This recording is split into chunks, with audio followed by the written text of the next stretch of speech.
ਸਤਿ ਸ਼੍ਰੀ ਅਕਾਲ ਜੀ। ਪੰਜਾਬੀ ਰੇਡੀਓ ਤੇ ਪੰਜਾਬੀ ਟੀਵੀ USA ਵੇਖ ਸੁਣ ਰਹੇ ਸਾਰੇ ਸਰੋਤਿਆਂ ਦਾ ਬਹੁਤ-ਬਹੁਤ ਸਵਾਗਤ ਹੈ ਇਸ ਸਮੇਂ ਦੇ programme beyond the headlines with Mandeep Punia ਦੇ ਵਿੱਚ। ਇਸ ਪ੍ਰੋਗਰਾਮ ਦੇ ਵਿੱਚ ਸੀਨੀਅਰ ਪੱਤਰਕਾਰ ਮਨਦੀਪ ਪੂਨੀਆ ਉਹਨਾਂ ਦਾ ਸਾਥ ਹੁੰਦਾ ਹੈ ਤੇ ਦੇਸ਼ ਵਿਦੇਸ਼ ਨਾਲ ਜੁੜੀਆਂ ਹੋਈਆਂ ਕਈ ਅਹਿਮ ਖਬਰਾਂ ਹੁੰਦੀਆਂ ਨੇ ਜਿਨ੍ਹਾਂ ਤੇ ਪਾਈਦਾ ਹੈ ਚਾਨਣਾ। ਸੋ ਨਾਲ ਲੈਂਦੇ ਆ ਮਨਦੀਪ ਜੀ ਨੂੰ ਤੇ ਫਿਰ ਰੁੱਖ ਖਬਰਾਂ ਦਾ ਕਰਾਂਗੇ। ਬਹੁਤ-ਬਹੁਤ ਸਵਾਗਤ ਹੈ ਜੀ। ਜੀ ਸ਼ੁਕਰੀਆ ਗੁਰਪ੍ਰੀਤ, ਸਤਿ ਸ੍ਰੀ ਅਕਾਲ। ਸਤਿ ਸ੍ਰੀ ਅਕਾਲ। ਸੋ ਪਾਇਓ ਚਾਨਣਾ। ਸਭ ਤੋਂ ਪਹਿਲੀ ਖਬਰ ਤੇ ਵਕਫ ਕਾਨੂੰਨ ਨੂੰ ਲੈ ਕੇ ਸੁਪਰੀਮ ਕੋਰਟ 'ਚ ਲਗਾਤਾਰ ਦੂਸਰੇ ਦਿਨ ਅੱਜ ਸੁਣਵਾਈ ਹੋਈ ਹੈ। ਕੇਂਦਰ ਇਸ ਤੇ ਕੀ ਬੋਲ ਰਿਹਾ ਹੈ ਤੇ ਬਾਕੀ ਧਿਰਾਂ ਦਾ ਕੀ ਕਹਿਣਾ ਹੈ ਤੇ ਇਹ ਸੁਣਵਾਈ ਕਿਸ ਪੱਖ ਨੂੰ ਲੈ ਕੇ ਹੋ ਰਹੀ ਹੈ, ਪਹਿਲਾਂ ਇਹ ਜ਼ਰੂਰ ਦੱਸੋ। ਹਾਂਜੀ, ਵਕਫ ਕਾਨੂੰਨ ਤੇ ਸੁਪਰੀਮ ਕੋਰਟ 'ਚ ਸੁਣਵਾਈ ਹੋ ਰਹੀ ਹੈ। ਬੇਸਿਕਲੀ ਜਦੋਂ ਕੇਂਦਰ ਸਰਕਾਰ ਨੇ ਲੋਕ ਸਭਾ ਅਤੇ ਰਾਜ ਸਭਾ ਦੇ ਵਿੱਚ ਵਕਫ ਕਾਨੂੰਨ ਪਾਸ ਕੀਤਾ, ਵਕਫ ਬਿੱਲ ਨੂੰ ਪਾਸ ਕਰਕੇ ਵਕਫ ਕਾਨੂੰਨ ਬਣਾਇਆ ਸੀਗਾ, ਉਸ ਤੋਂ ਬਾਅਦ ਹੀ ਬਹੁਤ ਸਾਰੇ ਜਿਹੜੇ ਮੁਸਲਮਾਨ ਐਕਟਿਵਿਸਟ ਸੀਗੇ ਤੇ ਮੁਸਲਮਾਨ ਆਗੂ ਸੀਗੇ, ਉਹਨਾਂ ਨੇ ਸੁਪਰੀਮ ਕੋਰਟ ਦਾ ਰੁਖ ਕੀਤਾ ਸੀਗਾ। ਕਈ ਪਾਰਟੀਆਂ ਵੀ ਇਹਦੇ 'ਚ ਸ਼ਾਮਲ ਸਨ ਤੇ ਇਸ ਤੋਂ ਬਾਅਦ ਸੁਪਰੀਮ ਕੋਰਟ ਨੇ ਉਹਨਾਂ ਪਟੀਸ਼ਨਾਂ ਤੇ ਸੁਣਵਾਈ ਕਰਨ ਦਾ ਫੈਸਲਾ ਲਿਆ ਸੀਗਾ। ਜਿਹੜੇ ਸਾਬਕਾ ਚੀਫ ਜਸਟਿਸ ਆਫ ਇੰਡੀਆ ਸੀਗੇ ਸੰਜੀਵ ਖੰਨਾ ਜੀ, ਉਹਨਾਂ ਨੇ ਸਭ ਤੋਂ ਪਹਿਲਾਂ ਇਹਨਾਂ ਪਟੀਸ਼ਨਸ ਨੂੰ ਐਕਸੈਪਟ ਕੀਤਾ ਸੀਗਾ। ਜਦੋਂ ਤੱਕ ਉਹ ਰਿਟਾਇਰ ਨਹੀਂ ਹੋਏ ਸੀ ਉਦੋਂ ਤੱਕ ਇਸ ਮਾਮਲੇ ਦੀ ਇੱਕ ਸੁਣਵਾਈ ਹੋਈ ਸੀ। ਉਹਦੇ 'ਚ ਉਹਨਾਂ ਨੇ 3 ਜਾਇਜ਼ ਸਵਾਲ ਖੜੇ ਕੀਤੇ ਸੀਗੇ, ਲੇਕਿਨ ਉਹ ਰਿਟਾਇਰ ਹੋ ਚੁੱਕੇ ਨੇ ਤੇ ਹੁਣ ਜਿਹੜੇ ਨਵੇਂ ਚੀਫ ਜਸਟਿਸ ਆ ਚੁੱਕੇ ਨੇ ਤੇ ਇਸ ਪੂਰੇ ਮਾਮਲੇ ਦੀ ਸੁਣਵਾਈ ਵੀ ਅੱਜ ਕੱਲ੍ਹ CJI BR ਗਵਈ ਅਤੇ ਜਸਟਿਸ AG ਮਸੀਹ ਦੀ ਬੈਂਚ ਕਰ ਰਹੀ ਹੈਗੀ ਆ। ਯਾਨੀ ਕਿ ਜਿਹੜੇ ਸਾਬਕਾ CJI ਨੂੰ ਹੁਣ ਜਿਹੜੇ ਮੌਕੇ ਦੇ CJI ਨੇ BR ਗਵਈ, ਉਹਨਾਂ ਨੇ ਰਿਪਲੇਸ ਕੀਤਾ ਹੈਗਾ। ਤੇ ਪਿਛਲੇ 2 ਦਿਨਾਂ ਤੋਂ ਯਾਨੀ ਕਿ ਕੱਲ ਅਤੇ ਅੱਜ 2 ਦਿਨ ਲਗਾਤਾਰ ਇਸ ਮਾਮਲੇ ਤੇ ਸੁਣਵਾਈ ਹੋਈ ਹੈ। ਕੇਂਦਰ ਸਰਕਾਰ ਵੱਲੋਂ ਜਿਹੜੇ ਸੋਲੀਸਿਟਰ ਜਨਰਲ ਤੁਸ਼ਾਰ ਮਹਿਤਾ ਹੈਗੇ ਆ, ਉਹ ਕੋਰਟ 'ਚ ਉਹਨਾਂ ਸਰਕਾਰ ਦਾ ਪੱਖ ਰੱਖ ਰਹੇ ਨੇ। ਉਹਨਾਂ ਨੇ ਅੱਜ ਕਈ ਗੱਲਾਂ ਰੱਖੀਆਂ ਕੋਰਟ ਦੇ ਸਾਹਮਣੇ। ਉਹਨਾਂ ਨੇ ਇੱਕ ਤਾਂ ਇਹ ਕਿਹਾ ਕਿ ਜਿਹੜਾ ਵਕਫ ਬਿੱਲ ਹੈਗਾ ਉਸ ਦਾ ਜ਼ਿਕਰ, ਵਕਫ ਜਿਹੜਾ ਹੈਗਾ ਉਹਦਾ ਜ਼ਿਕਰ ਇਸਲਾਮ 'ਚ ਜ਼ਰੂਰ ਹੈਗਾ, ਲੇਕਿਨ ਇਹ ਇਸਲਾਮ ਦਾ ਇੰਪੋਰਟੈਂਟ ਜਾਂ ਫਿਰ ਅਨਿਵਾਰਿਆ ਹਿੱਸਾ ਨਹੀਂ ਹੈ। ਮਤਲਬ ਇਹ ਆਪਾਂ ਕਹੀਏ ਕਿ ਇਹ ਜ਼ਰੂਰੀ ਹਿੱਸਾ ਨਹੀਂ ਹੈ, ਇਹ ਗੱਲ ਉਹਨਾਂ ਨੇ ਕਹੀ ਹੈ। ਤੇ ਇਸ ਤੋਂ ਇਲਾਵਾ ਵੀ ਕਈ ਕਮੈਂਟ ਉਹਨਾਂ ਵੱਲੋਂ ਕੀਤੇ ਗਏ ਹੈਗੇ ਆ। ਵਕਫ ਇਸਲਾਮ 'ਚ ਦਾਨ ਤੋਂ ਇਲਾਵਾ ਇਸ ਤੋਂ ਇਲਾਵਾ ਕੁਛ ਜ਼ਿਆਦਾ ਨਹੀਂ ਹੈਗਾ। ਦਾਨ ਹਰ ਧਰਮ 'ਚ ਹੁੰਦਾ ਗਾ ਤੇ ਉਹਨੂੰ ਮਾਨਤਾ ਦਿੱਤੀ ਜਾਂਦੀ ਹੈ। ਇਸ ਕਰਕੇ ਇਹਨੂੰ ਕਿਸੇ ਵੀ ਧਰਮ ਦਾ ਅਨਿਵਾਰਿਆ ਸਿਧਾਂਤ ਮੰਨਣਾ ਇਹ ਗਲਤ ਹੈ। ਇਹ ਤੁਸ਼ਾਰ ਮਹਿਤਾ ਵੱਲੋਂ ਕਿਹਾ ਗਿਆ ਹੈ। ਹਾਲਾਂਕਿ ਖਾਸਾ ਹੌਲਾ ਤਰਕ ਹੈ ਉਹਨਾਂ ਦਾ ਇਹ, ਪਰ ਉਹਨਾਂ ਨੇ ਬੇਸਿਕਲੀ ਕਈ ਮੁੱਦੇ ਅੱਜ ਰੱਖੇ। ਜਿਹੜੀ ਇਹ ਸੁਣਵਾਈ ਹੋ ਰਹੀ ਹੈ ਮੋਟੇ ਤੌਰ ਤੇ 5 ਪਟੀਸ਼ਨਾਂ ਤੇ ਹੋ ਰਹੀ ਹੈ। ਤੇ ਜਿਹੜੇ ਪਟੀਸ਼ਨ ਜਿਨ੍ਹਾਂ ਨੇ ਫਾਈਲ ਕੀਤੇ ਉਹਨਾਂ ਦੀ ਪੈਰਵੀ ਮਸ਼ਹੂਰ ਵਕੀਲ ਕਪਿਲ ਸਿੱਬਲ ਹੋਣੀ ਕਰ ਰਹੇ ਨੇ।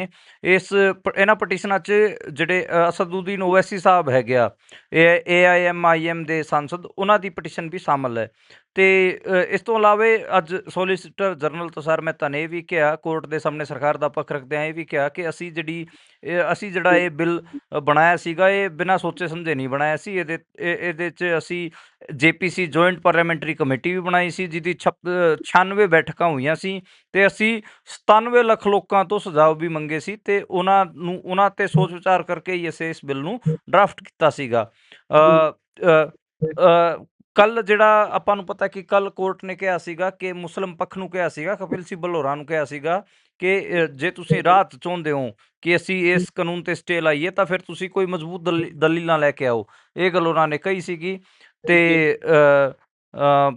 ਇਸ ਤੋਂ ਇਲਾਵਾ ਆਪਾਂ ਦੇਖੀਏ ਕੇਂਦਰ ਵੱਲੋਂ 13 ਸੂਬੇ ਦਾ ਜਿਹੜਾ ਹਲਫਨਾਮਾ ਸੀਗਾ ਉਹ ਇਸ ਪਟੀਸ਼ਨ ਵਾਲੇ ਮਾਮਲੇ 'ਚ ਦਾਖਲ ਕੀਤਾ ਗਿਆ ਸੀਗਾ।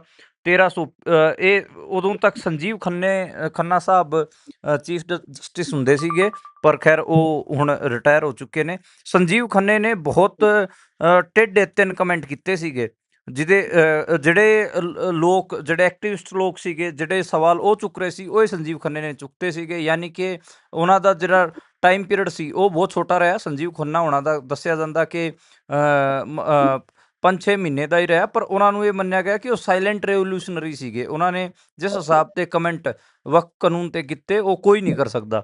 ਤੇ ਹੁਣ ਦੇਖਦੇ ਹਾਂ ਕਿ BR ਗਵਈ ਹੋਣੀ ਇਸ ਤੇ ਕੀ ਫੈਸਲਾ ਸੁਣਾਉਂਦੇ ਨੇ। ਉਹ ਤਾਂ ਭਵਿੱਖ ਦੇ ਗਰਭ 'ਚ ਹੈਗਾ। ਕੱਲ ਜਿਹੜਾ ਉਹਨਾਂ ਨੇ ਕਮੈਂਟ ਕੀਤਾ ਸੀਗਾ ਮੁਸਲਿਮ ਪੱਖ ਤੇ, ਉਹ ਖਾਸਾ ਹੌਲਾ ਕਮੈਂਟ ਸੀਗਾ। ਖੈਰ ਜੀ ਅੱਜ ਜਿਹੜੇ ਸੋਲੀਸੀਟਰ ਜਨਰਲ ਹੈਗੇ ਆ, ਯਾਨੀ ਕਿ ਸਰਕਾਰ ਦਾ ਪੱਖ ਰੱਖ ਰਹੇ ਤੁਸ਼ਾਰ ਮਹਿਤਾ ਹੋਣੀ, ਉਹਨਾਂ ਨੂੰ ਖਾਸਾ ਸਪੇਸ ਦਿੱਤਾ ਗਿਆ ਜੀ ਬੋਲਣ ਦਾ, ਤੇ ਉਹਨਾਂ ਨੇ ਇਸ ਕਿਸਮ ਦੀਆਂ ਗੱਲਾਂ ਕਹੀਆਂ ਨੇ। ਜੀ ਇਸੇ ਦੇ ਨਾਲ ਕਹਿੰਦੇ ਅੱਜ ਛੱਤੀਸਗੜ੍ਹ 'ਚ ਵੱਡੀ ਗਿਣਤੀ ਇਨਕਾਊਂਟਰ ਹੋਏ ਨੇ ਨਕਸਲੀਆਂ ਦੇ, ਤੇ ਇਹਦੇ ਵਿੱਚ ਕਰੋੜਾਂ ਤੋਂ ਵੱਧ ਦਾ ਜਿਹੜਾ ਇੱਕ ਨਾਮੀ ਨਕਸਲੀ ਸੀ ਉਹ ਵੀ ਮਾਰਿਆ ਗਿਆ ਹੈ।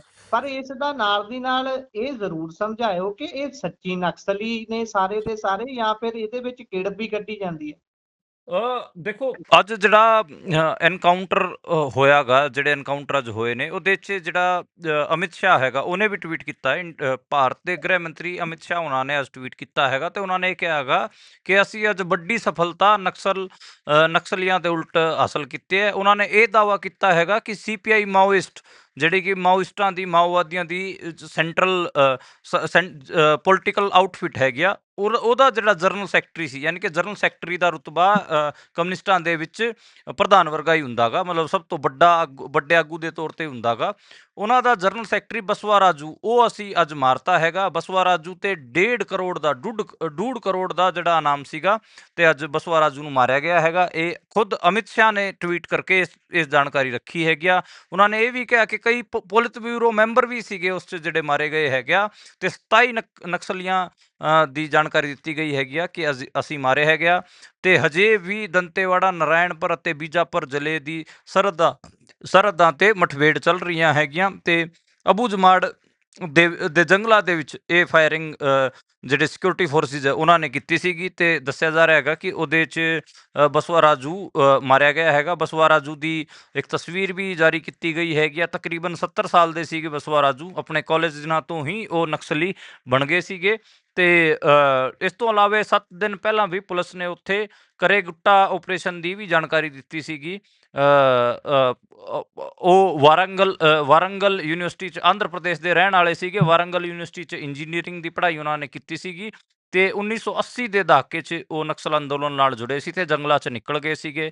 ਦੱਸਿਆ ਜਾ ਰਿਹਾ ਕਿ ਜਿਹੜੀ ਸਾਲ 2000 'ਚ ਸੈਂਟਰਲ ਕਮੇਟੀ ਸੀਗੀ ਨਕਸਲੀਆਂ ਦੀ, ਸੀਪੀਆਈ ਮਾਓਇਸਟ ਦੀ ਜਿਹੜੀ ਸੈਂਟਰਲ ਕਮੇਟੀ ਸੀ, ਉਹਨੇ ਉਹਨਾਂ ਨੂੰ ਸੈਂਟਰਲ ਕਮੇਟੀ ਦਾ ਮੈਂਬਰ ਚੁਣਿਆ ਸੀ, ਤੇ ਸਾਲ 2018 'ਚ ਜਨਰਲ ਸੈਕਟਰੀ ਉਹਨਾਂ ਨੂੰ ਬਣਾਇਆ ਗਿਆ ਸੀਗਾ, ਜਦੋਂ ਉਹਨਾਂ ਦੀ ਉਮਰ 63 ਸਾਲ ਸੀਗੀ। ਇਹ ਦੱਸਿਆ ਜਾਂਦਾ ਕਿ ਉਹ ਕੋਰ ਸੀਗੇ ਸੰਗਠਨ ਦੀ, ਪਰ ਅੱਜ ਉਹਨਾਂ ਦਾ ਐਨਕਾਊਂਟਰ ਹੋਇਆ। ਤੇ ਇੱਕ ਹਿਸਾਬ ਨਾਲ ਸੀਪੀਆਈ ਮਾਓਇਸਟ ਜਿਹੜਾ ਮਾਓਵਾਦੀ ਅੰਦੋਲਨ ਸੀਗਾ ਇੰਡੀਆ ਦੇ ਵਿੱਚ, ਜਾਂ ਕਹਿ ਲਈਏ ਕਿ ਜਿਹੜੀ ਕ੍ਰਾਂਤੀ ਵਾਸਤੇ ਜਿਹੜੀ ਹਥਿਆਰਬੰਦ ਲਹਿਰ ਕਮਿਊਨਿਸਟਾਂ ਵੱਲੋਂ ਚਲਾਈ ਜਾ ਰਹੀ ਸੀ, ਉਹਦੇ ਤੇ ਅੱਜ ਆਪਾਂ ਕਹਿ ਸਕਦੇ ਹਾਂ ਕਿ ਵੱਡੀ ਸੱਟ ਲੱਗੀ ਹੈ। ਮਾਓਵਾਦੀਆਂ ਤੇ ਵੱਡੀ ਸੱਟ ਲੱਗੀ ਹੈ। ਮਾਓਵਾਦੀ ਬੇਸਿਕਲੀ ਇੰਡੀਆ ਦੇ ਵਿੱਚ ਜਿੱਥੇ ਵੀ ਮਿਲੀਟੈਂਟ ਅੰਦੋਲਨ ਰਹੇ ਨੇ, ਬੰਦੂਕ ਵਾਲੇ ਅੰਦੋਲਨ ਰਹੇ, ਸਾਰਿਆਂ ਨੂੰ ਸਮਰਥਨ ਕਰਦੇ ਰਹੇ ਹੈ।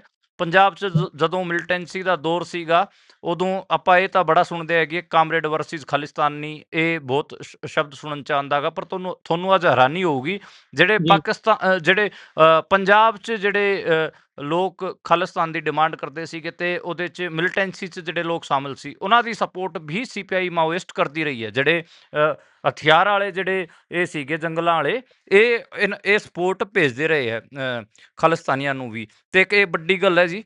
ਤੇ ਹੁਣ ਵੀ ਜਿਹੜਾ ਆਪਾਂ ਕਹਿ ਲਈਏ ਕਿ ਕਸ਼ਮੀਰ 'ਚ ਜਿਹੜਾ ਅੰਦੋਲਨ ਰਿਹਾ ਹੈਗਾ, ਕਸ਼ਮੀਰ ਦੀ ਆਜ਼ਾਦੀ ਵਾਸਤੇ, ਜਾਂ ਫਿਰ ਕਸ਼ਮੀਰ 'ਚ ਜਿਹੜੀ ਮਿਲੀਟੈਂਸੀ ਰਹੀ ਹੈ, ਉਹਦੀ ਸਪੋਰਟ ਵੀ ਜਿਹੜੇ ACPI ਮਾਓਇਸਟ ਵਾਲੇ ਲੋਕ ਕਰਦੇ ਰਹੇ ਹੈਗੇ ਆ। ਜਾਂ ਫਿਰ ਹੋਰ ਅੱਡ ਥਾਵਾਂ 'ਤੇ, ਚਾਹੇ 7 ਜਿਹੜੇ ਹਿਲ ਸਟੇਟਸ ਹੈਗੇ ਆ ਜਿਹਦੇ 'ਚ ਅੱਡ ਕਿਸਮ ਦੇ ਅੰਦੋਲਨ ਉੱਥੇ ਵੀ ਹੈਗੇ ਆ, ਮੂਵਮੈਂਟਸ, ਮਿਲੀਟੈਂਟ ਮੂਵਮੈਂਟ ਉੱਥੇ ਵੀ ਹੈਗਾ, ਉਹਨਾਂ ਦੀ ਹਮਾਇਤ ਵੀ ਇਹ ਲੋਕ ਕਰਦੇ ਰਹੇ ਨੇ। ਅੱਜ ਤੁਸੀਂ ਕਹਿ ਸਕਦੇ ਹੋ ਕਿ ਇੱਕ ਵੱਡੀ ਸੱਟ ਅੱਜ ਇੰਡੀਆ 'ਚ ਜਿਹੜਾ ਮਿਲੀਟੈਂਟ ਅੰਦੋਲਨ ਸੀਗਾ, ਮਿਲੀਟੈਂਟ ਆਪਾਂ ਕਹਿ ਲਈਏ ਕਿ ਜਿਹੜੇ ਰੈਵੋਲੂਸ਼ਨਰੀ ਧਿਰ ਆਪਣੇ ਆਪ ਨੂੰ ਜਿਹੜੇ ਡਿਕਲੇਅਰ ਕਰਕੇ ਚੱਲਦੇ ਸੀਗੇ, ਉਹਨਾਂ 'ਤੇ ਵੱਡੀ ਸੱਟ ਲੱਗੀ ਹੈਗੀ ਆ। ਆਪਾਂ ਕੁਛ ਦਿਨ ਪਹਿਲਾਂ ਇਹ ਵੀ ਖਬਰ ਆਪਣੇ ਸਰੋਤਿਆਂ ਨੂੰ ਦੱਸੀ ਸੀਗੀ ਕਿ ਟਰਕੀ ਦੇ ਵਿੱਚ ਵੀ ਇੱਕ ਖਬਰ ਆਈ ਸੀ, ਜਿੱਥੇ ਉੱਥੋਂ ਦੇ ਜਿਹੜੀ ਮਿਲੀਟੈਂਟ ਆਰਗੇਨਾਈਜੇਸ਼ਨ ਸੀ, ਉਹਨੇ ਵੀ ਡਿਸਆਰਮ ਹੋਣ ਦੀ ਘੋਸ਼ਣਾ ਕੀਤੀ ਸੀ। ਉਹਨਾਂ ਦਾ ਆਗੂ ਜੇਲ੍ਹ 'ਚ ਸੀਗਾ, ਤੇ ਦੁਨੀਆ ਦੇ ਅੱਡ-ਅੱਡ ਇਲਾਕਿਆਂ 'ਚੋਂ ਇਸ ਕਿਸਮ ਦੀਆਂ ਖਬਰਾਂ ਆ ਰਹੀਆਂ ਨੇ, ਤੇ ਉਹਨਾਂ 'ਚੋਂ ਅੱਜ ਪੂਰੇ ਦੁਨੀਆ ਭਰ 'ਚ ਇੰਡੀਆ ਦੀ ਇਸ ਖਬਰ ਨੂੰ ਅੱਜ ਦੇਖਿਆ ਜਾ ਰਿਹਾ ਗਾ। ਜੀ, ਸੋ ਇਸੇ ਦੇ ਨਾਲ ਪਾਇਓ ਚਾਨਣਾ। ਕਹਿੰਦੇ ਉਧਰ ਗਾਂਧੀ ਫੈਮਿਲੀ, ਖਾਸ ਤੌਰ ਤੇ ਸੋਨੀਆ ਗਾਂਧੀ ਤੇ ਰਾਹੁਲ ਗਾਂਧੀ ਦੇ ਖਿਲਾਫ ਈਡੀ ਕਹਿੰਦੀ ਹੈ ਕਿ ਕੇਸ ਬਣਦਾ ਹੈ। ਇਹਨਾਂ ਨੇ ਅਪਰਾਧ ਦੇ ਜ਼ਰੀਏ 142 ਕਰੋੜ ਰੁਪਈਆ ਕਮਾਇਆ, ਕਹਿੰਦੇ ਨੇ ਨੈਸ਼ਨਲ ਹੈਰਾਲਡ ਮਾਮਲੇ 'ਚ। ਈਡੀ ਨੇ ਦੇਖੋ ਕੋਈ ਦਾਵਾ ਨਹੀਂ ਕੀਤਾ। ਈਡੀ ਨੇ ਅੱਜ ਦਿੱਲੀ ਰਾਉਜ਼ ਐਵਨਿਊ ਕੋਰਟ 'ਚ ਆਪਣੀ ਉਹਨਾਂ ਦੀ ਚੌਥੀ ਸੁਣਵਾਈ ਸੀ, ਉਹਦੇ ਦੌਰਾਨ ਇਹ ਕਿਹਾ ਹੈਗਾ ਕਿ ਸਾਨੂੰ ਪਹਿਲੀ ਨਜ਼ਰ 'ਚ ਇਹ ਲੱਗਦਾ ਗਾ ਕਿ ਸੋਨੀਆ ਗਾਂਧੀ ਅਤੇ ਰਾਹੁਲ ਗਾਂਧੀ ਦੇ ਉਲਟ ਕੇਸ ਬਣਦਾ ਹੈਗਾ, ਕਿਉਂਕਿ ਦੋਵਾਂ ਨੇ ਅਪਰਾਧ ਮਤਲਬ ਕ੍ਰਿਮੀਨਲ ਤਰੀਕੇ ਨਾਲ 142 ਕਰੋੜ ਰੁਪਏ ਕਮਾਏ ਨੇ। ਇਹ ਮਤਲਬ ਆਪਣੇ ਆਪ 'ਚ ਅਜੀਬ ਕਿਸਮ ਦੀ ਸਟੇਟਮੈਂਟ ਹੈ ਕਿ ਅਸੀਂ ਪਹਿਲੀ ਨਜ਼ਰ 'ਚ ਦੇਖ ਕੇ ਤੁਸੀਂ ਕਿਸੇ ਨੂੰ ਪਰਖ ਰਹੇ ਹੋ ਕਿ ਹਾਂ ਹਾਂ ਇਹਨਾਂ ਨੇ 142 ਕਰੋੜ ਰੁਪਇਆ ਕਮਾਇਆ ਗਾ ਤੇ ਵੀ ਕ੍ਰਿਮੀਨਲ ਐਕਟੀਵਿਟੀ ਨਾਲ ਕਮਾਇਆ ਗਾ। ਇਹ ਬਹੁਤ ਮਤਲਬ ਅਜੀਬ ਸਟੇਟਮੈਂਟ ਹੈ। ਯਾਨੀ ਕਿ ਮੈਂ ਕੱਲ ਨੂੰ ਤੁਹਾਨੂੰ ਮਿਲਾਂ ਤੇ ਮੈਂ ਕਹਾਂ ਕਿ ਮੈਂ ਪਹਿਲੀ ਨਜ਼ਰ 'ਚ ਦੱਸ ਰਿਹਾ ਕਿ ਗੁਰਪ੍ਰੀਤ ਨੇ 100 ਕਰੋੜ ਰੁਪਇਆ ਕਮਾਇਆ ਗਾ, ਇਸ ਕਰਕੇ ਇਹਦੇ ਤੇ FIR ਹੋਣੀ ਚਾਹੀਦੀ, ਤੇ ਪਹਿਲੀ ਨਜ਼ਰ 'ਚ ਜਿਹੜਾ 100 ਕਰੋੜ ਰੁਪਇਆ ਗਾ ਇਹ ਕ੍ਰਿਮੀਨਲ ਐਕਟੀਵਿਟੀ ਨਾਲ ਕਮਾਇਆ ਹੋਇਆ ਗਾ।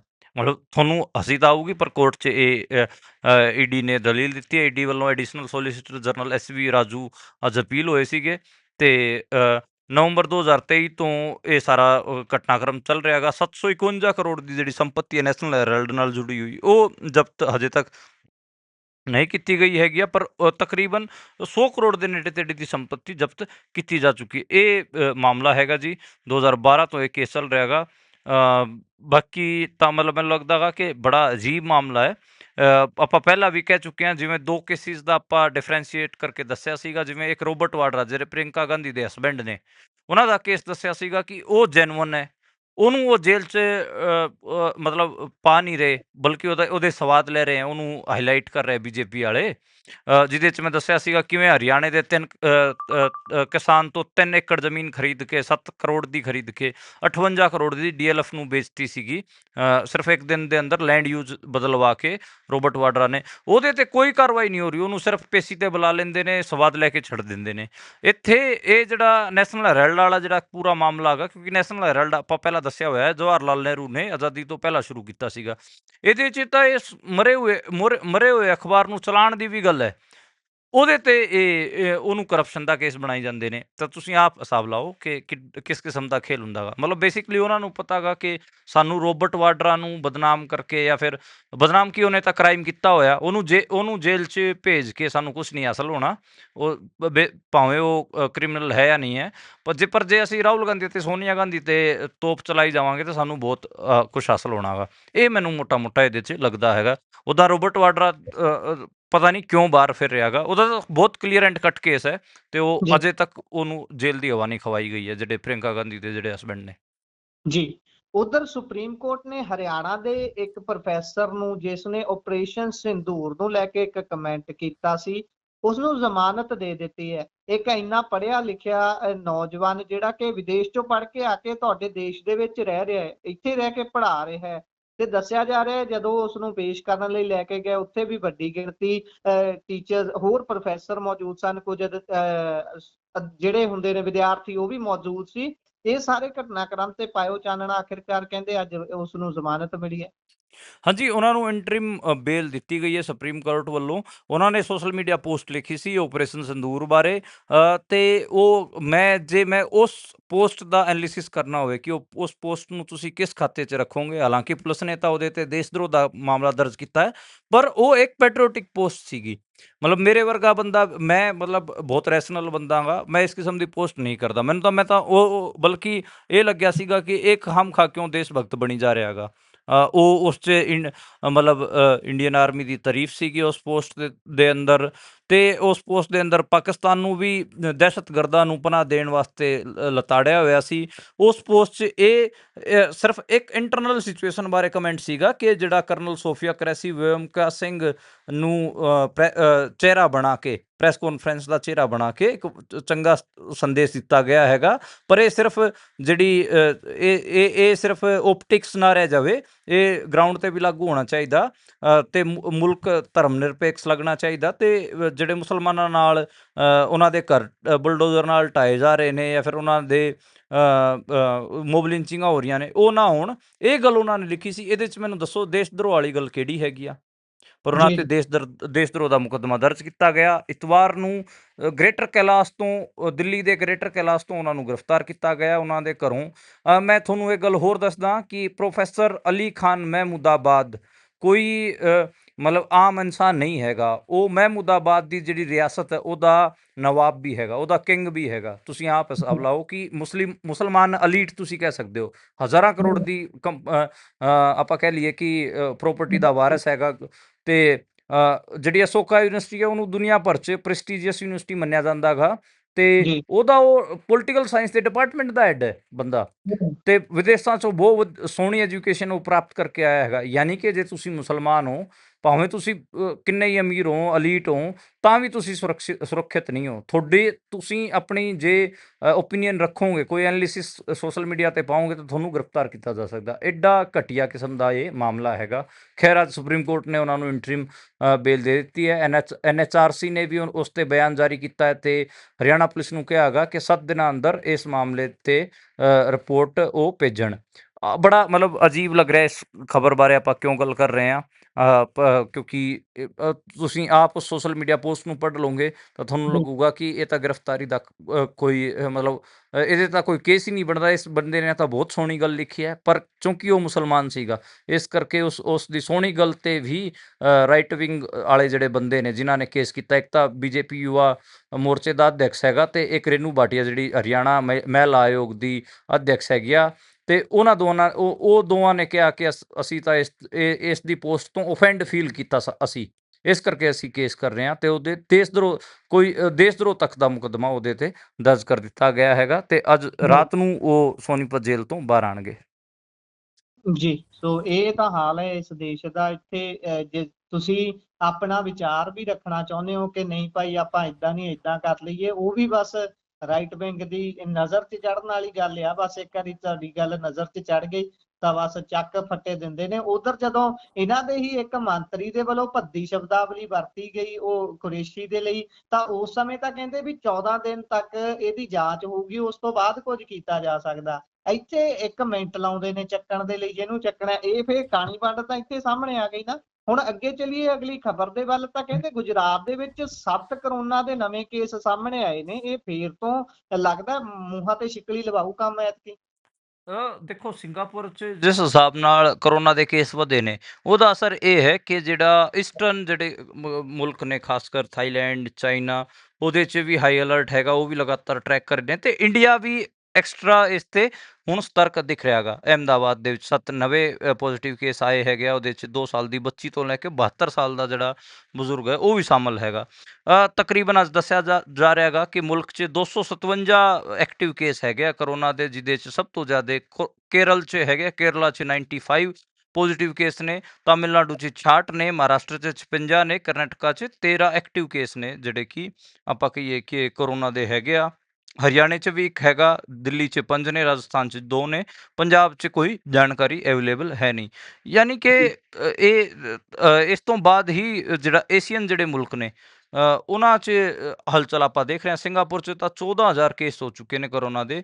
ਚੀਨ, ਥਾਈਲੈਂਡ, ਹਾਂਗਕਾਂਗ ਤੇ ਹੁਣ ਇੰਡੀਆ ਵੀ ਕਿਤੇ ਨਾ ਕਿਤੇ ਇਹਨਾਂ ਮਾਮਲਿਆਂ ਨੂੰ ਲੈ ਕੇ ਥੋੜਾ ਸਤਰਕ ਦਿਖ ਰਿਹਾ ਹੈਗਾ। ਹੋ ਸਕਦਾ ਗਾ ਕੀ ਪਤਾ ਇਹ ਦੁਬਾਰੇ ਤੋਂ ਜਿਹੜਾ ਅਸੀਂ ਤਾਂ ਹਰਿਆਣੇ 'ਚ ਕਹਿੰਦੇ ਹੁੰਦੇ ਆ ਕਿ ਮੱਝ ਦੇ ਮੂੰਹ ਤੇ ਛਿੱਕਾ ਬੰਨਣਾ, ਤੇ ਸ਼ਾਇਦ ਕੀ ਪਤਾ ਬੰਦਿਆਂ ਦੇ ਮੂੰਹ ਤੇ ਵੀ ਕੀ ਪਤਾ ਦੁਬਾਰੇ ਤੋਂ ਛਿੱਕਲੀ ਬੰਨੀ ਜਾਵੇ। ਜੀ ਸੋ ਉਧਰ ਪੰਜਾਬ ਦੇ NSUI ਦੇ ਇੱਕ ਨੇਤਾ ਦੀ ਪਾਕਿਸਤਾਨ ਦੇ ਅਧਿਕਾਰੀ ਦੇ ਨਾਲ ਤਸਵੀਰ ਵਾਇਰਲ ਹੋ ਰਹੀ ਹੈ ਤੇ BJP ਵਾਲਿਆਂ ਨੇ ਉਹੀ ਕੰਮ ਸ਼ੁਰੂ ਕਰਤਾ ਜੀ। ਪੱਤਰ ਵੀ ਲਿਖ ਦਿੱਤਾ DGP ਨੂੰ। ਪਾਇਓ ਚਾਨਣਾ। ਹਾਂਜੀ, ਜਿਹੜੇ ਪੰਜਾਬ ਦੇ NSUI ਦੇ ਪ੍ਰਧਾਨ ਨੇ ਸ਼ਰਪ੍ਰੀਤ ਸਿੰਘ ਸਿੱਧੂ, ਉਹਨਾਂ ਦੀ ਪਾਕਿਸਤਾਨੀ ਸੈਨਾ ਦੇ ਇੱਕ ਅਧਿਕਾਰ ਨਾਲ ਤਸਵੀਰ ਵਾਇਰਲ ਹੋ ਰਹੀ ਹੈ। ਜਿਹੜਾ ਇਹ ਪ੍ਰੋਗਰਾਮ ਸੀਗਾ ਉੱਦਾਂ ਚੀਨ ਦੀ ਐਮਬੈਸੀ ਦਾ ਇਹ ਪ੍ਰੋਗਰਾਮ ਦੱਸਿਆ ਜਾ ਰਿਹਾ ਹੈਗਾ। BJP ਨੇ ISI ਨਾਲ ਸੰਬੰਧ ਹੋਣ ਦੀ ਇਨਵੈਸਟੀਗੇਸ਼ਨ ਕਰਨ ਵਾਸਤੇ ਇਹ ਚਿੱਠੀ DGP ਗੌਰਵ ਯਾਦਵ ਨੂੰ ਲਿਖੀ ਹੈਗੀ ਆ। ਤੇ ਇਹਦੇ 'ਚ ਤਾਂ ਮੈਂ ਤਾਂ ਇਹੀ ਕਹਾਂਗਾ ਕਿ ਦੇਖੋ ਜਿਹੜਾ ਇਹ ਈਸ਼ਰਪ੍ਰੀਤ ਮੁੰਡਾ ਹੈਗਾ ਇਸ ਕਰਕੇ ਵੀ BJP ਦੇ ਟਾਰਗੇਟ 'ਚ ਆਇਆ, ਕਿਉਂਕਿ ਜਦੋਂ ਕਸ਼ਮੀਰੀਆਂ ਤੇ ਪੰਜਾਬ 'ਚ ਅਟੈਕ ਹੋ ਰਹੇ ਸੀਗੇ ਉਦੋਂ ਇਸ ਮੁੰਡੇ ਨੇ, ਇਸ ਸਟੂਡੈਂਟ ਲੀਡਰ ਨੇ ਸਟੈਂਡ ਲਿਆ ਸੀ ਤੇ ਇਹਨੇ ਸੇਫ ਪੈਸੇਜ ਉਹਨਾਂ ਕਸ਼ਮੀਰੀ ਸਟੂਡੈਂਟ ਨੂੰ ਪ੍ਰੋਵਾਈਡ ਕਰਾਇਆ ਸੀ। ਉਹਨਾਂ ਦਾ ਟਰੈਵਲ ਵੀ ਅਰੇਂਜ ਕੀਤਾ ਸੀਗਾ ਤੇ ਯੂਨੀਵਰਸਿਟੀ 'ਚ ਜਾ ਕੇ ਖੜਿਆ ਹੋ ਗਿਆ ਸੀਗਾ ਉੱਥੇ, ਤੇ ਇਹਨੇ ਕਿਹਾ ਸੀਗਾ ਕਿ ਕੋਈ ਵੀ ਕਸ਼ਮੀਰੀਆਂ ਨੂੰ ਹੱਥ ਨਹੀਂ ਲਾਊਗਾ। ਮੈਨੂੰ ਲੱਗਦਾ ਗਾ ਕਿ ਉਸ ਤੋਂ ਬਾਅਦ ਹੀ ਰਾਈਟ ਵਿੰਗਰਸ ਕਹਿ ਲੋ ਜਾਂ BJP ਵਾਲਿਆਂ ਨੂੰ ਤੇ ਨਿਸ਼ਾਨੇ ਤੇ ਇਹ ਮੁੰਡਾ ਸੀਗਾ ਤੇ ਹੁਣ ਇਹਦੀ ਤਸਵੀਰ ਇਹ ਕੱਢ ਲਿਆਏ ਨੇ ਤੇ ਉਹਦੀ ISI ਨਾਲ ਲਿੰਕ ਉਹਨੂੰ ਕਰਕੇ ਦੇਖ ਰਹੇ ਨੇ। ਮੈਨੂੰ ਲੱਗਦਾ ਕਿ ਇਸ ਮੁੰਡੇ ਦਾ ਕੋਈ ਲਿੰਕ ਹੋਊਗਾ। ਇੱਕ ਐਮਬੈਸੀ ਦਾ ਪ੍ਰੋਗਰਾਮ ਸੀਗਾ ਤੇ ਉਹਦੇ 'ਚ ਇਹ ਸ਼ਾਮਲ ਸੀਗਾ ਤੇ ਤਸਵੀਰ ਖਿਚਾਲੀ। ਕਿੱਡੀ ਗੱਲ ਹੈਗੀ ਆ। ਮਤਲਬ ਕੁਛ ਦਿਨਾਂ ਪਹਿਲਾਂ ਤੱਕ ਤਾਂ ਦੋਵੇਂ ਮੁਲਕਾਂ 'ਚ ਸ਼ਾਂਤੀ ਸੀਗੀ। ਦੋਵੇਂ ਮੁਲਕ ਇੱਕ ਦੂਜੇ ਨਾਲ ਮਿਲ ਵੀ ਰਹੇ ਸੀਗੇ ਤੇ ਨਾਗਰਿਕ ਜਾਂ ਫਿਰ ਅਧਿਕਾਰੀ ਉਹ ਵੀ ਆਪਸ 'ਚ ਗੱਲਬਾਤ ਕਰ ਰਹੇ ਸੀ। ਕਿੱਡੀ ਗੱਲ ਹੈ। ਪਰ ਖੈਰ ਇਹ ਤਾਂ ਹਰੇਕ ਇਸ ਕਿਸਮ ਦੀ ਚੀਜ਼ ਨੂੰ ਨੈਸ਼ਨਲ ਸਿਕਿਉਰਿਟੀ ਦਾ ਕੁਐਸਚਨ ਬਣਾ ਕੇ ਬੰਦੇ ਦਾ ਸਿੱਧਾ ISI ਨਾਲ ਲਿੰਕ ਜੋੜ ਦਿੰਦੇ ਨੇ। ਜੀ। ਇਹ ਐਡਾ ਕਿਹਨਾਂ ਦਾ ਲੈਵਲ ਆ। ਦੇਖਦੇ ਹਾਂ ਕਿ ਪੰਜਾਬ ਪੁਲਿਸ ਇਹਦੇ ਤੇ ਕੀ ਰਿਸਪੌਂਡ ਕਰਦੀ ਹੈ। ਉਧਰ ਪਾਕਿਸਤਾਨ ਘੁੰਮ ਕੇ ਆਈ ਜਿਹੜੀ ਜੋਤੀ ਮਲਹੋਤਰਾ ਸੀ, ਉਹਦੇ ਬਾਰੇ ਚ ਵੀ ਬੜੀਆਂ ਘਟੀਆ ਖਬਰਾਂ ਚਲਾਈਆਂ ਜਾ ਰਹੀਆਂ ਨੇ ਲਗਾਤਾਰ। ਹਾਂਜੀ, ਅੱਜ ਇਸ ਤੇ ਹਿਸਾਰ ਪੁਲਿਸ ਨੂੰ ਇੱਕ ਪ੍ਰੈਸ ਨੋਟ ਜਾਰੀ ਕਰਨਾ ਪਿਆ ਹੈਗਾ। ਉਹਨੇ ਉਸ ਪ੍ਰੈਸ ਨੋਟ 'ਚ ਕਈ ਗੱਲਾਂ ਦੱਸੀਆਂ ਨੇ। ਉਹਨਾਂ ਨੇ ਕਿਹਾ ਹੈਗਾ ਕਿ ਅਸੀਂ ਸਾਡੀ ਕਸਟਡੀ 'ਚ ਹੈਗੀ ਆ ਤੇ ਉਹਨੂੰ ਕਿਸੇ ਵੀ ਹੋਰ ਦੂਜੀ ਸੰਸਥਾ ਨੂੰ ਕਸਟਡੀ ਨਹੀਂ ਦਿੱਤੀ ਹੈਗੀ ਆ। ਉਹਨਾਂ ਨੇ ਕਿਹਾ ਕਿ ਹਜੇ ਤੱਕ ਕੋਈ ਮਿਲਟਰੀ ਜਾਂ ਫਿਰ ਡਿਫੈਂਸ ਜਾਂ ਰਣਨੀਤਿਕ ਜਾਣਕਾਰੀ ਉਹਨੇ ਕਿਸੇ ਵੀ ਪਾਕਿਸਤਾਨੀ ਨੂੰ ਦੇਣ ਦੀ ਗੱਲ ਨਹੀਂ ਸਾਹਮਣੇ ਆਈ ਹੈ। ਪਰ ਪਤਾ ਨਹੀਂ ਕਿਉਂ ਮੀਡੀਆ ਚਲਾ ਰਿਹਾ ਹੈਗਾ। ਉਸ ਪ੍ਰੈਸ ਨੋਟ 'ਚ ਹੋਰ ਵੀ ਗੱਲਾਂ ਹੈਗੀਆਂ, ਜਿਵੇਂ PIO ਦੇ ਬੰਦਿਆਂ ਨਾਲ ਇਹਨੇ ਵਿਆਹ ਕਰ ਲਿਆ। ਇਸ ਕਿਸਮ ਦੀਆਂ ਜਿਹੜੀਆਂ ਘਟੀਆ ਕਿਸਮ ਦੇ ਉਹਦੇ ਕਰੈਕਟਰ ਐਸੀਸੀਨੇਸ਼ਨ ਵਾਲੀਆਂ ਜਿਹੜੀਆਂ ਗੱਲਾਂ ਸੀਗੀ ਕਿ ਉਹ ਤਾਂ ਗਰਲਫਰੈਂਡ ਸੀਗੀ ਪਾਕਿਸਤਾਨ ਦੇ ISI ਵਾਲਿਆਂ ਨਾਲ, ਇਹ ਸੀ ਉਹ ਸੀ, ਉਹ ਸਾਰੀ ਅੱਜ ਹਿਸਾਰ ਪੁਲਿਸ ਨੇ ਖਾਰਿਜ ਕੀਤੀ ਹੈਗੀ ਆ। ਤੁਸੀਂ ਆਪ ਲਾਓ ਕਿ ਹਰਿਆਣੇ ਦੇ ਜਿਹੜੇ ਬੱਚੇ ਇਹਨਾਂ ਨੇ ਪੁਲਿਸ ਨੇ ਜਸੂਸ ਕਹਿ ਕੇ ਚੁੱਕ ਰੱਖੇ ਨੇ। ਹੁਣ ਆਪ ਪੁਲਿਸ ਨੂੰ ਸਫਾਈ ਦੇਣੀ ਪੈ ਰਹੀ ਹੈ ਕਿਉਂਕਿ ਮੀਡੀਆ ਤਾਂ ਉਹਨਾਂ ਨੂੰ ਸਕੇਪਗੋਟ ਬਣਾ ਕੇ ਬਹੁਤ ਅੱਗੇ ਵੱਧ ਚੁੱਕਿਆ ਸੀਗਾ ਤੇ ਉਹਨਾਂ ਨੂੰ ਐ ਬਣਾਤਾ ਸੀਗਾ ਕਿ ਜਿਵੇਂ ਇਹਨਾਂ ਵਜ੍ਹਾ ਨਾਲ ਹੀ ਦੇਸ਼ ਦੀ ਜਿਹੜੀ ਸੁਰੱਖਿਆ ਨੂੰ ਖਤਰਾ ਪਿਆ ਗਾ। ਜੀ। ਤੇ ਅੰਮ੍ਰਿਤਪਾਲ ਸਿੰਘ ਤੇ ਜਿਹੜੀ ਤੀਸਰੀ ਵਾਰ NSA ਲੱਗੀ ਹੈ, ਹੁਣ ਚਰਚਾ ਚ ਆਉਣ ਦਾ ਇਹਦਾ ਕੀ ਕਾਰਨ ਹੈ? ਇਸ NSA ਦਾ ਕੀ ਹੁਣ ਤੋਂ ਇਹ NSA ਸ਼ੁਰੂ ਹੋਵੇਗੀ ਜੀ? ਉਧਰ ਪਰਿਵਾਰ ਕਹਿੰਦਾ ਹਾਈ ਕੋਰਟ ਜਾਣਾ ਹੈ ਕਿਉਂਕਿ ਸਾਡੀ ਲੋਕਪ੍ਰਿਯਤਾ ਤੋਂ ਰਾਜਨੀਤਿਕ ਦਲ ਡਰ ਗਏ ਨੇ। ਹਾਂਜੀ, ਅੱਜ ਬੇਸਿਕਲੀ ਇਹ ਖਬਰ ਆ ਰਹੀ ਹੈ। ਮੇਰੀ ਜਿਹੜੇ ਵਕੀਲ ਹੈਗੇ RS ਬੈਂਸ ਹਾਈ ਕੋਰਟ 'ਚ, ਉਹਨਾਂ ਨਾਲ ਵੀ ਗੱਲ ਹੋਈ ਸੀ ਕਿ ਜਿਹੜਾ ਜੀ। ਪਰਿਵਾਰ ਹੈ ਉਹ ਤੀਜੀ ਵਾਰ ਉਹਨਾਂ ਤੇ ਅੰਮ੍ਰਿਤਪਾਲ ਸਿੰਘ ਹੋਣਾ ਤੇ ਜਿਹੜੀ NSA ਲਾਈ ਗਈ ਹੈਗੀ ਆ ਉਹਨੂੰ ਚੁਣੌਤੀ ਦੇਣ ਵਾਸਤੇ ਹਾਈ ਕੋਰਟ ਜਾਊਗਾ। ਇਹ ਗੱਲ ਉਹਨਾਂ ਦੇ ਵਕੀਲ ਨੇ ਵੀ ਕਨਫਰਮ ਕੀਤੀ ਹੈਗੀ ਆ। ਤੇ ਇਹ ਵੀ ਗੱਲ ਆ ਰਹੀ ਹੈ ਕਿ ਜਿਹੜਾ ਪਰਿਵਾਰ ਹੈ ਉਹ ਕਹਿ ਰਿਹਾ ਹੈਗਾ ਕਿ ਸਾਜ਼ਿਸ਼ ਦੇ ਤਹਿਤ ਅੰਮ੍ਰਿਤਪਾਲ ਸਿੰਘ ਹੋਣਾ ਨੂੰ ਜੇਲ੍ਹ ਤੋਂ ਬਾਹਰ ਨਹੀਂ ਆਉਣ ਦਿੱਤਾ ਜਾ ਰਿਹਾ। ਤੇ ਕਿਉਂਕਿ ਜਿਹੜੀ ਸਾਰੀਆਂ ਪੋਲੀਟੀਕਲ ਧਿਰਾਂ ਨੇ ਉਹਨਾਂ ਦੀ ਪਾਪੂਲੈਰਿਟੀ ਨੂੰ ਲੈ ਕੇ ਚਿੰਤਿਤ ਹੈਗੀਆਂ, ਇਸ ਕਰਕੇ ਉਹਨਾਂ ਨੂੰ ਬਾਹਰ ਨਹੀਂ ਨਿਕਲਣ ਦਿੱਤਾ ਜਾ ਰਿਹਾ। ਉਹਨਾਂ ਦੇ ਸਾਰੇ ਜਿਹੜੇ ਸਾਥੀ ਸੀ ਉਹਨਾਂ ਦੇ ਉੱਤੇ ਜਿਹੜੀ NSA ਲੱਗੀ ਸੀ ਉਹਨਾਂ ਨੂੰ ਹਟਾ ਲਿਆ ਗਿਆ ਹੈਗਾ, ਪਰ ਇਹ ਸਿਰਫ ਅੰਮ੍ਰਿਤਪਾਲ ਸਿੰਘ ਹੋਣਾ ਤੇ NSA ਨੂੰ ਐਕਸਟੈਂਡ ਕੀਤਾ ਗਿਆ ਹੈਗਾ। ਇਸ ਨੂੰ ਜੀ। ਸ਼ਾਇਦ ਉਹ ਚੁਣੌਤੀ ਦੇਣਗੇ। ਮੈਨੂੰ ਲੱਗਦਾ ਗਾ ਕਿ ਜੇ ਚੁਣੌਤੀ ਦੇਣਗੇ ਤਾਂ ਬੜੇ ਆਰਾਮ ਨਾਲ ਮੈਨੂੰ ਲੱਗਦਾ ਗਾ ਕਿ ਹਾਈ ਕੋਰਟ ਜੇ ਵਧੀਆ ਜੱਜ ਹੋਇਆ ਤਾਂ ਬੜੇ ਆਰਾਮ ਨਾਲ ਅੰਮ੍ਰਿਤਪਾਲ ਸਿੰਘ ਹੋਣਾ ਨੂੰ ਰਾਹਤ ਮਿਲ ਸਕਦੀ ਹੈਗੀ ਆ। ਹੁਣ ਦੇਖਦੇ ਹਾਂ ਕਿ ਕਿਹੜੇ ਜੱਜ ਕੋਲ ਉਹਨਾਂ ਦੀ ਪਟੀਸ਼ਨ ਜਾਂਦੀ ਹੈਗੀ ਆ, ਕਿਹੜੇ ਬੈਂਚ ਦੇ, ਤੇ ਇਹ ਬਹੁਤ ਨਿਰਭਰ ਕਰੂਗਾ। ਬਾਕੀ ਦੇਖਦੇ ਹਾਂ ਕਿ ਉਹਨਾਂ ਦੀ ਪਟੀਸ਼ਨ ਐਕਸੈਪਟ ਹੋਣ ਤੋਂ ਬਾਅਦ ਕਿਵੇਂ ਉਹਨਾਂ ਦੀ ਸੁਣਵਾਈ ਚਾਲੂ ਹੁੰਦੀ ਹੈ। ਹਾਲਾਂਕਿ ਮੈਂ ਉਹਨਾਂ ਦੇ ਵਕੀਲ ਹੋਣਾ ਦੇ ਟੱਚ 'ਚ ਰਹਾਂਗਾ ਤੇ ਕੋਸ਼ਿਸ਼ ਕਰਾਂਗਾ ਕਿ ਉਹਨਾਂ ਦਾ ਇੰਟਰਵਿਊ ਇਸ ਸ਼ਨੀਵਾਰ ਜਿਹੜਾ ਆਉਣ ਵਾਲਾ ਸ਼ਨੀਵਾਰ ਹੈਗਾ ਇਸ ਨੂੰ ਰਿਕਾਰਡ ਕਰਕੇ ਆਪਣੇ ਦਰਸ਼ਕਾਂ ਤੱਕ ਪਹੁੰਚਾ ਸਕੀਏ। ਜੀ ਜ਼ਰੂਰ ਕੋਸ਼ਿਸ਼ ਕਰਾਂਗੇ ਆਪਾਂ ਇਹ ਸਾਰਾ ਕੁਝ ਕਰਨ ਦੀ। ਤੇ ਉਧਰ ਭਾਖੜਾ ਦੇ ਵਿੱਚ ਜਿਹੜਾ ਇਹਨਾਂ ਦਾ ਮਸਲਾ ਫਸਿਆ ਹੋਇਆ ਸੀ, ਪੰਜਾਬ ਹਰਿਆਣਾ ਰਾਜਸਥਾਨ ਦਾ, ਖਾਸ ਤੌਰ ਤੇ ਪੰਜਾਬ ਤੇ ਹਰਿਆਣਾ ਦਾ। ਅੱਜ 21 ਮਈ ਹੈ ਤੇ 21 ਮਈ ਨੂੰ ਇਹਨਾਂ ਦਾ ਈਅਰ ਸ਼ੁਰੂ ਹੁੰਦਾ ਹੈ। ਈਅਰ ਦਾ ਸਰਕਲ ਜਿਹੜਾ ਜਿੱਦਾਂ 31 ਮਾਰਚ ਨੂੰ ਖਤਮ ਹੁੰਦਾ ਹੈ ਆਪਣੇ ਫਾਈਨੈਂਸ਼ੀਅਲ ਈਅਰ, ਤੇ ਹੁਣ ਪਾਣੀ ਜਾਊ ਜੀ ਦੌੜਦਾ ਹੀ ਜਿੱਦਾਂ ਅੱਗੇ ਜਾਂਦਾ ਸੀ। ਹਾਂਜੀ, ਅੱਜ ਪਾਣੀ ਛੱਡ ਦਿੱਤਾ ਗਿਆ ਹੈਗਾ। ਦੁਪਹਿਰੇ 1 ਵਜੇ ਪਾਣੀ ਛੱਡਿਆ ਗਿਆ ਹੈਗਾ ਤੇ ਇਸ ਤੋਂ ਬਾਅਦ ਕਿਹਾ ਜਾ ਰਿਹਾ ਹੈਗਾ ਕਿ ਜਿਹੜੇ ਸਰਦਾਰ ਭਗਵੰਤ ਸਿੰਘ ਮਾਨ ਹੈਗੇ ਤੇ ਉਹ ਹੋਰ ਉਹਨਾਂ ਦੇ ਜਿਹੜੇ ਮਿਨਿਸਟਰ ਸੀਗੇ ਹਰਜੋਤ ਬੈਂਸ ਵਰਗੇ, ਉਹ ਅੱਜ ਨੰਗਲ ਡੈਮ ਪਹੁੰਚੇ ਹੋਏ ਸੀ। ਉਹਨਾਂ ਨੇ ਅੱਜ ਆਪਣੀ ਜਿੱਤ ਡਿਕਲੇਅਰ ਕੀਤੀ ਹੈਗੀ ਆ ਤੇ ਇਹ ਕਿਹਾ ਹੈਗਾ ਕਿ ਜਿਹੜੇ ਪੰਜਾਬ ਦੀ ਲੋੜ ਹੁਣ ਪਾਣੀ ਦੀ ਵੱਧ ਚੁੱਕੀ ਹੈਗੀ ਆ। ਇਹ ਦੱਸਿਆ ਗਿਆ ਕਿ ਪੰਜਾਬ ਨੂੰ ਤਕਰੀਬਨ 17,000 ਕਿਊਸਿਕ ਪਾਣੀ ਮਿਲੂਗਾ, ਹਰਿਆਣੇ ਨੂੰ 10,300 ਅਤੇ ਰਾਜਸਥਾਨ ਨੂੰ 12,400 ਕਿਊਸਿਕ ਪਾਣੀ ਮਿਲੂਗਾ, ਇਹ ਗੱਲ ਕਹੀ ਹੈਗੀ ਆ। ਪਾਣੀ ਛੱਡਣ ਤੋਂ ਬਾਅਦ ਭਗਵੰਤ ਮਾਨ ਨੇ ਨੰਗਲ ਡੈਮ ਤੋਂ ਇਹ ਵੀ ਕਿਹਾ ਕਿ ਅਸੀਂ ਪੰਜਾਬ ਦੇ ਪਾਣੀ ਬਚਾਉਣ ਵਾਸਤੇ ਮੋਰਚਾ ਚਲਾ ਰਹੇ ਸੀਗੇ। ਇਹ ਗੱਲ ਉਹਨਾਂ ਨੇ ਕਹੀ ਹੈਗੀ ਆ। ਅਤੇ ਉਹਨਾਂ ਨੇ ਇਹ ਵੀ ਕਹੀ ਕਿ ਜਿਹੜੀ 15 ਮਈ ਨੂੰ BBMB ਹੈੱਡ ਆਫਿਸ ਚੰਡੀਗੜ੍ਹ 'ਚ ਟੈਕਨੀਕਲ ਕਮੇਟੀ ਦੀ ਬੈਠਕ ਹੋਈ ਸੀ, ਉਸ 'ਚ ਹੀ ਇਹ ਫੈਸਲਾ ਹੋ ਗਿਆ ਸੀਗਾ ਕਿ 21 ਮਈ ਨੂੰ ਹਰਿਆਣਾ ਅਤੇ ਪੰਜਾਬ ਦਾ ਪਾਣੀ ਛੱਡ ਦਿੱਤਾ ਜਾਊਗਾ। ਯਾਨੀ ਕਿ ਇੰਨੇ ਦਿਨ ਮੈਨੂੰ ਲੱਗਦਾ ਗਾ ਕਿ ਹੁਣ ਲੋਕ CM ਭਗਵੰਤ ਮਾਨ 'ਤੇ ਵੀ ਸਵਾਲ ਕਰਨਗੇ, ਜਦ 15 ਮਈ ਨੂੰ ਫੈਸਲਾ ਹੋ ਗਿਆ ਸੀਗਾ ਜੀ ਪਾਣੀ ਛੱਡਣ ਦਾ, ਫਿਰ ਉਹਨਾਂ ਨੇ ਉਹ 15 ਜਿਹੜਾ ਆਪਣਾ ਡਰਾਮਾ ਸੀਗਾ ਉਹ ਲਗਾਤਾਰ ਜਾਰੀ ਕਿਉਂ ਰੱਖਿਆ?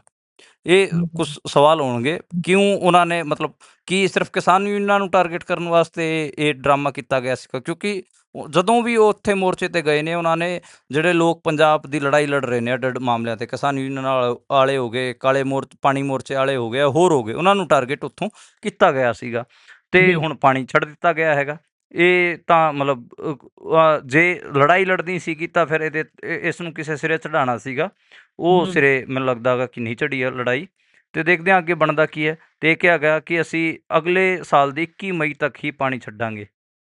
ਉਹੀ ਗੱਲ ਹੈ ਨਾ, ਤੇ ਹਾਸਿਲ ਕੀ ਹੋਇਆ? ਤੁਸੀਂ ਏਡੇ ਏਡੇ ਦਮਗਜੇ ਮਾਰੇ ਉੱਥੇ, ਆਪਣੇ ਮੰਤਰੀਆਂ ਨੂੰ ਵਿਧਾਇਕਾਂ ਨੂੰ ਬਿਠਾ ਕੇ ਧਰਨਾ ਲਵਾਈ ਰੱਖਿਆ, ਕਦੀ ਕਿਸੇ ਨੂੰ ਅੰਦਰ ਡੱਕ ਲਿਆ, ਕਦੀ ਕੁਝ ਕਰ ਲਿਆ। ਜੇ ਤਾਂ ਤੁਸੀਂ ਇਸ ਚੀਜ਼ ਨੂੰ ਹੱਥ ਪਾਇਆ ਸੀ, ਪੰਜਾਬੀਆਂ ਨੇ ਤੁਹਾਡਾ ਸਾਥ ਦਿੱਤਾ, ਤੁਹਾਡੇ ਨਾਲ ਖੜੇ, ਤਾਂ ਤੁਹਾਡਾ ਫਰਜ਼ ਬਣਦਾ ਸੀ ਵੀ ਇਹਨੂੰ ਕਿਸੇ ਸਿਰੇ ਲਾਉਂਦੇ। ਅੱਜ ਇੱਕ ਮਤਲਬ ਇਹਦੇ 'ਚ ਤਾਂ ਕੱਲ ਹੋਰ ਇਹਦੇ 'ਚ ਰਾਜ ਖੁੱਲਣਗੇ, ਕਿਉਂਕਿ ਕੱਲ ਸੁਣਵਾਈ ਹੈ ਜੀ। ਇੱਕ ਮੈਂ ਗੱਲ ਹੋਰ ਦੱਸ ਦਿਆਂ, ਸਾਡੇ ਦਰਸ਼ਕ ਬੋਲ ਰਹੇ ਹੋਣਗੇ, ਕੱਲ 22 ਮਈ ਹੈਗੀ ਆ। 22 ਮਈ ਨੂੰ ਪੰਜਾਬ ਹਰਿਆਣਾ ਹਾਈਕੋਰਟ ਦੇ ਵਿੱਚ ਇਸ ਮਾਮਲੇ ਨੂੰ ਲੈ ਕੇ ਸੁਣਵਾਈ ਹੈ, ਅਤੇ ਆਪਾਂ ਦੇਖਾਂਗੇ ਕਿ ਉਹਦੇ 'ਚ ਬਣਦਾ ਕੀ ਹੈ। ਉਹਦੇ 'ਤੇ ਪੰਜਾਬ ਸਰਕਾਰ ਕੀ ਆਪਣਾ ਜਵਾਬ ਦਾਖਲ ਕਰਦੀ ਹੈ, ਉਹਦੇ ਤੋਂ ਪਤਾ ਲੱਗੂਗਾ ਕਿ ਇਹਨਾਂ ਦੀ ਕੀ ਉਹ ਸੀ, ਮਨਸ਼ਾ ਸੀ। ਜੀ, ਇਹ ਤਾਂ ਹੁਣ ਪਤਾ ਲੱਗੂਗਾ ਕਿਹੜੇ ਰਾਜ ਇਹਨਾਂ ਦੇ ਕੱਲ ਨੂੰ ਖੁੱਲਣਗੇ। ਫੇਰ ਇੱਕ ਵਾਰ ਫਿਰ ਦਾੜ ਥੱਲੇ ਆ ਜਾਣਗੇ, ਕਿਉਂਕਿ ਇਹਨਾਂ ਨੇ ਤਾਂ ਡਿਪਲੋਮਾ ਕਰ ਲਿਆ ਸ਼ਾਇਦ ਚੁੱਪ ਰਹਿਣ ਦਾ। ਪਰ ਅੱਗੇ ਚੱਲੀਏ, ਉਧਰ ਮਾਨਸਾ 'ਚ ਇੱਕ ਵਿਧਾਇਕ ਨੂੰ ਘੇਰ ਲਿਆ, ਕਹਿੰਦੇ ਕਿਸਾਨਾਂ ਨੇ, ਤੇ ਸਵਾਲ ਕੀਤੇ ਨੇ ਚੰਗੇ ਖਰੇ। ਹਾਂਜੀ, ਗੁਰਪ੍ਰੀਤ ਸਿੰਘ ਬੰਨਾਵਾਲੀ ਜਿਹੜਾ ਆਮ ਆਦਮੀ ਪਾਰਟੀ ਦਾ ਵਿਧਾਇਕ ਹੈਗਾ, ਉਹਨੂੰ ਅੱਜ ਘੇਰਿਆ ਗਿਆ। ਕਿਸਾਨ ਆਗੂਆਂ ਨੇ ਨਸ਼ਾ ਤਸਕਰ ਪੁਲਿਸ ਕਰਮੀ ਤੇ ਘਰ ਜਿਹੜਾ ਪੁਲਿਸ ਵਾਲਾ ਫੜਿਆ ਗਿਆ ਨਸ਼ਾ ਤਸਕਰ ਬਣਿਆ ਹੋਇਆ ਸੀ, ਉਹਦੇ ਘਰ 'ਤੇ ਬੁਲਡੋਜ਼ਰ ਨਾ ਚਲਾਉਣ 'ਤੇ ਇੱਕ ਸਵਾਲ ਪੁੱਛਿਆ ਕਿ ਉਹਦੇ ਘਰ 'ਤੇ ਕਿਉਂ ਨਹੀਂ ਬੁਲਡੋਜ਼ਰ ਚਲਾਇਆ ਜਾ ਰਿਹਾ। ਇਹ ਗੱਲ ਇੱਕ ਤਾਂ ਇਹ ਹੋਈ। ਦੂਜੀ, ਜਿਹੜੀ ਫਸਲਾਂ ਉੱਥੇ ਜਲੀਆਂ ਨੇ, ਮਤਲਬ ਅੱਗ ਲੱਗ ਕੇ ਸੜ ਚੁੱਕੀਆਂ ਸੀਗੀਆਂ, ਉਹਨਾਂ ਦਾ ਮੁਆਵਜ਼ਾ ਮੰਗਣ ਦੀ ਗੱਲ ਕਹੀ। ਅਤੇ ਇੱਕ ਦੋ ਹੋਰ ਸਵਾਲ ਸੀਗੇ, ਯਾਨੀ ਕਿ ਉਹਨਾਂ ਨੇ ਘੇਰ ਕੇ ਸਵਾਲ ਪੁੱਛੇ ਕਿਸਾਨਾਂ ਨੇ। ਜ਼ਮੀਨਾਂ ਵਾਲਾ ਵੀ ਮਾਮਲਾ ਸੀਗਾ ਕਿ ਕਿਉਂ ਕਿਸਾਨਾਂ ਦੀ ਜ਼ਮੀਨ ਅਕਵਾਇਰ ਕੀਤੀ ਜਾ ਰਹੀ ਹੈ। ਯਾਨੀ ਕਿ ਹੁਣ ਇਹ ਨਹੀਂ ਕਿ ਅੱਜ ਸਿਰਫ ਮਾਨਸਾ ਦੇ ਵਿੱਚ ਹੀ ਆਮ ਆਦਮੀ ਪਾਰਟੀ ਦੇ ਵਿਧਾਇਕ ਨੂੰ ਘੇਰਿਆ ਗਿਆ।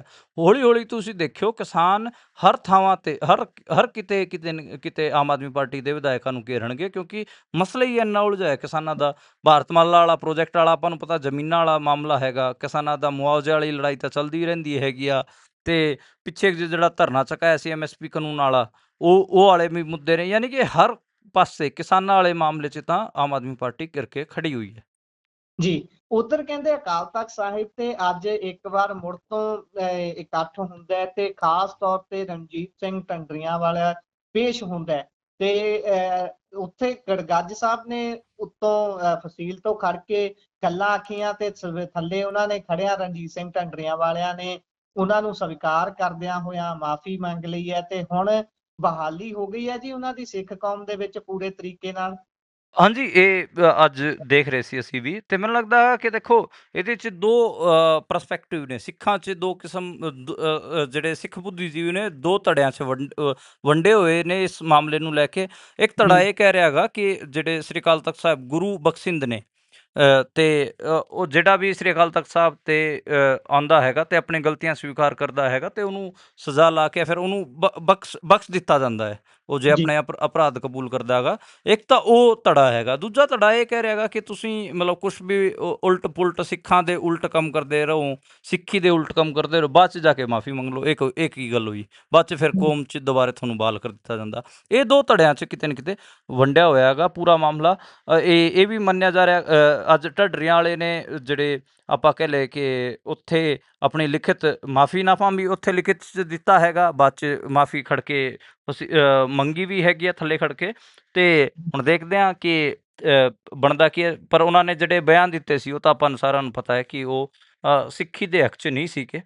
ਪਰ ਖੈਰ ਇਹ ਜਿਵੇਂ ਮੈਂ ਦੱਸਿਆ 2 ਧੜਿਆਂ 'ਚ ਪੂਰੀ ਕੌਮ ਵੰਡੀ ਹੋਈ ਹੈ। ਸਿੱਖ ਇੰਟੈਲੈਕਚੁਅਲ ਵੰਡੇ ਹੋਏ ਨੇ।